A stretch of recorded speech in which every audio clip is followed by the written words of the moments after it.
So today we're going to get started a little bit of talking about kind of what is the basics of security, and then we're going to get into how we go about implementing these things across a global organization. So I come from a background of very small teams from various organizations. So I understand a lot of times you're not going to have the staffing that you need to implement the most brand new tech or the most advanced security controls. So where you should start as an organization is really about the business. A lot of my friends that are in security have business degrees alongside those. It's extremely helpful. Knowing your business is always where you should start with security, because no one's going to know what weird looks like your own business teams are going to be. I like that. No one knows what weird looks like. I think that that's a salient point for like any department really, is you should always focus on what the business needs are. So if you can understand business needs first, like that's the better place to start for anything that you're doing. Absolutely. And once you kind of understand your business needs, your next big step is really going to be compliance frameworks. If there is a business out there, there's probably a security framework to go with it. You're going to be thinking of things like NIST, ISO, PCI. They're going to provide frameworks for your compliance needs. Start there. It's great to secure everything, and that's what we all want to do, but in reality, we have to make money. And those frameworks are built for your industry to continue to make money while being secure. So let's get back to the basics of kind of the security organization. First of all, what is a blue team and what do they do? Blue teams are going to be your traditional defenders. Most blue teams in various size organizations are going to start with your SOC, and it's a security operations center. That can come in a lot of different flavors. If you're a smaller org and you only have one person, they are your entire SOC. So they are responsible for making sure that your endpoint protection is in place and that you're receiving logs from all of your business critical applications so that you know when events happen, so you can find where that weird is. Yes. So that's traditionally where you'll start. And then from there, what you'll see is a progression across several different teams. You'll see your SOC is kind of stood up, you have visibility. Your next is going to be vulnerability management. You need to make sure things are being patched appropriately and on time. You can generally make that work with a lot of different tools. You don't have to have a vulnerability management scanner to do that. If you're doing your patches and you see one fails, go check it out. Go check out if it has a vulnerability attached to it, and it can help you reprioritize that. After vulnerability management, you're going to see things like cloud security, and then on the blue side, you really see it kind of end with an incident response team. Okay. You'll see very mature organizations have a very well-established internal incident response system. Excellent. Well, that moves us straight on to the other side of things, which would be what is a red team and what exactly do they do? So red teaming, personal opinion, it's a lot of fun. If you like puzzles, this is your gig. So what red teams tend to do is use very crafted tools, techniques, and procedures called TTPs to test systems out and see where vulnerabilities might land. Vulnerabilities, everyone always thinks of a technical vulnerability. Oh, this piece of software wasn't updated. A lot of vulnerabilities land in business process and procedures. So if I can exploit a vulnerability in your process, generally you're not going to have an alert go off for that. No one's going to know until it's already too late. Red teamers are going to look for those types of things. Past that, inside the same family of offensive security, you'd have application testers.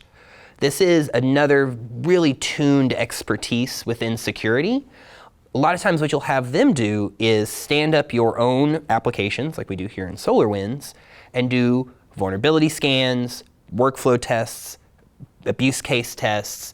You have to think like a bad guy to do those jobs, because not everyone is going to, most people will read a sign and say, I'm going to do just that. You need someone that's going to read the sign and go, maybe not. Yeah. And that's really your red team side of things. Well, then that brings us to kind of how those two teams work together, and then we get to ask Noel about the operational side of things on how they work with security. So talk to me about how the red team and the blue team work together. Red teams and blue teams need to be very close, but they need to have a pretty solid barrier between them, honestly.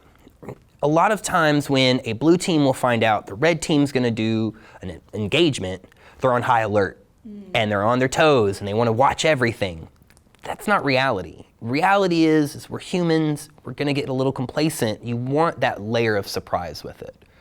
But at the same time, the red team's findings are going to directly feed into the blue team work.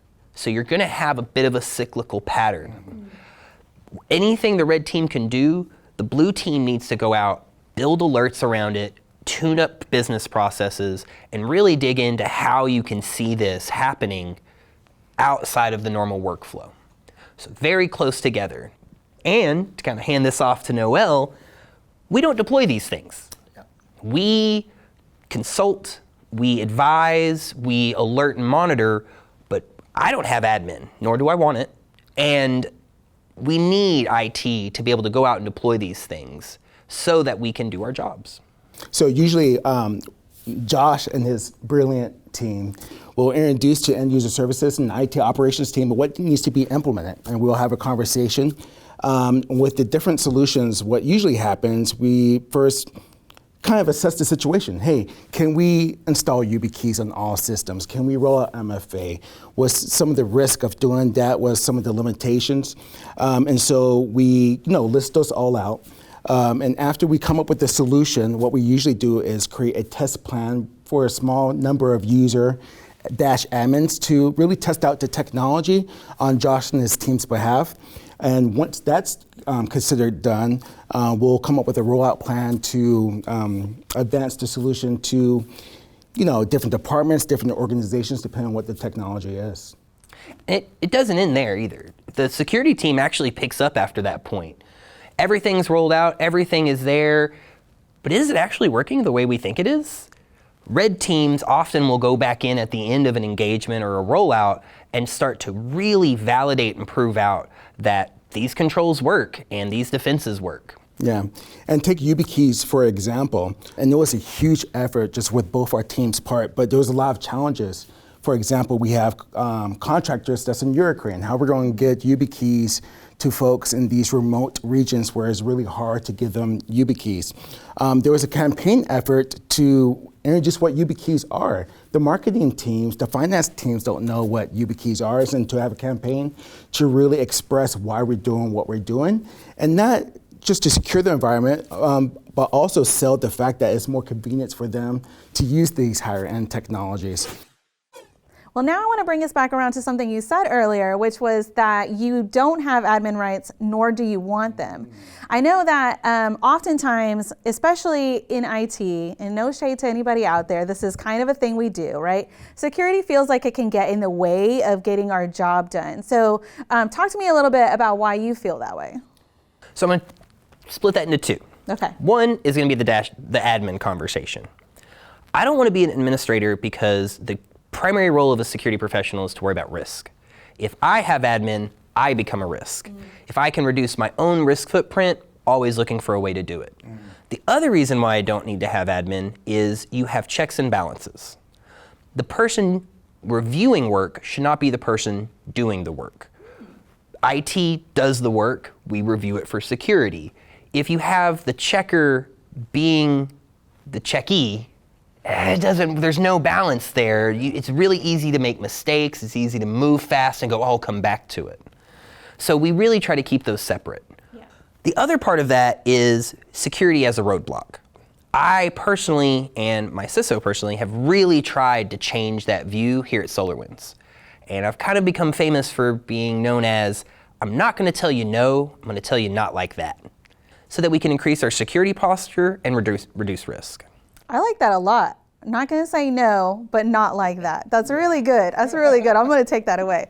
For my team who are admins, right, we don't give Dash admin access 24 hours a day, right? They log in, they sign in to get those elevated rights, and at the end of the day or after a 4-hour shift, those rights are void because it reached the time limit. So the good old days where this Dash admin have access to everything 24/7 leaves you open to a lot of vulnerabilities and security attacks. Yeah. Yeah. You brought up the admin by request is what we use, right? And I've used it, and I think it's a really intuitive process. It does not take very long. Our IT department is very responsive, and you only get temporary admin access. Usually I've used it to install OBS or something else that I need, right? I need to record my screen for a demo. I've got to do an upgrade. I need admin rights temporarily, and it'll be for 15 minutes or 20 minutes. It doesn't even need to be all day. I mean, there are certain things that you would need it for, but you have to give all of that reasoning in there of like why you need the admin rights. Correct. And I think that's a great way to be. Yeah, I wish I could be at the Four Seasons 24/7, but they're going to kick me out after checkout time. A little bit. A little bit.